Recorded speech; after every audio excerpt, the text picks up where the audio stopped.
Something has happened.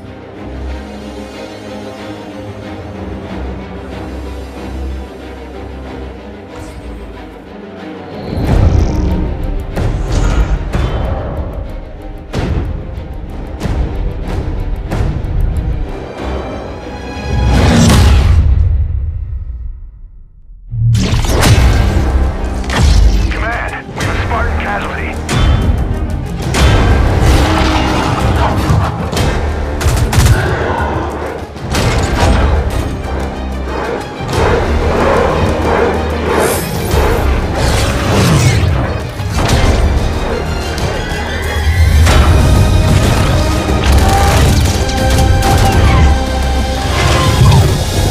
28 years, Professor. Let's see what kind of galaxy we woke up to.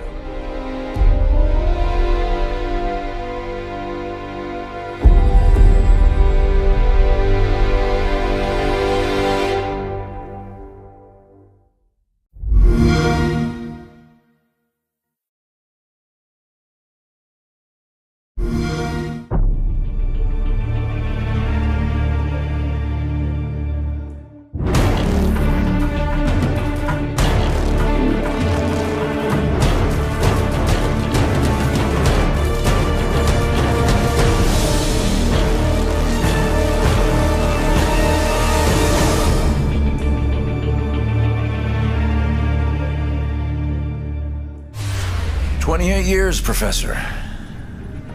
Let's see what kind of galaxy we woke up to."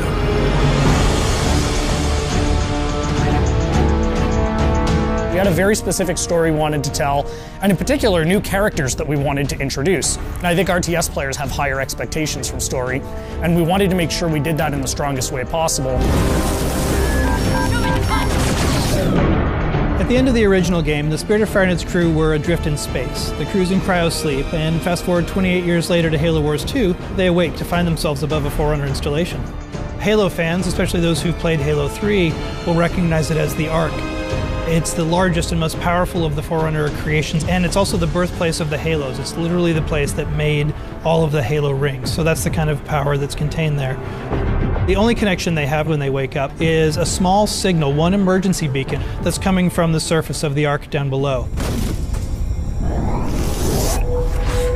We wanted to put everybody in this position where things are different, things are new, no one's really sure what's going on.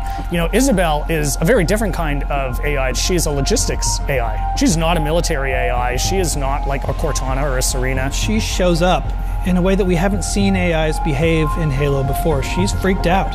She's seen all of her friends die. She's seen her outpost destroyed. She's a little trepidatious, does not want to stick around. She warns them that something bad is still on the Ark and that they need to run away.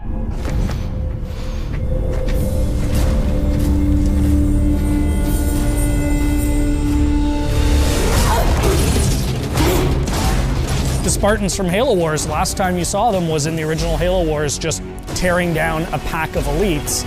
And here are those same Spartans being taken apart by one guy. Who is this guy? They meet Atriox for the first time. He surprises them. The Spartans expect a brute, they get much more than a brute in Atriox. There's actually more to this guy. He's not just a really strong brute. He's good at tactics, he's good at outthinking his opponents. That was the genesis of that character, of what if one brute was not only stronger than the others, but also incredibly intelligent.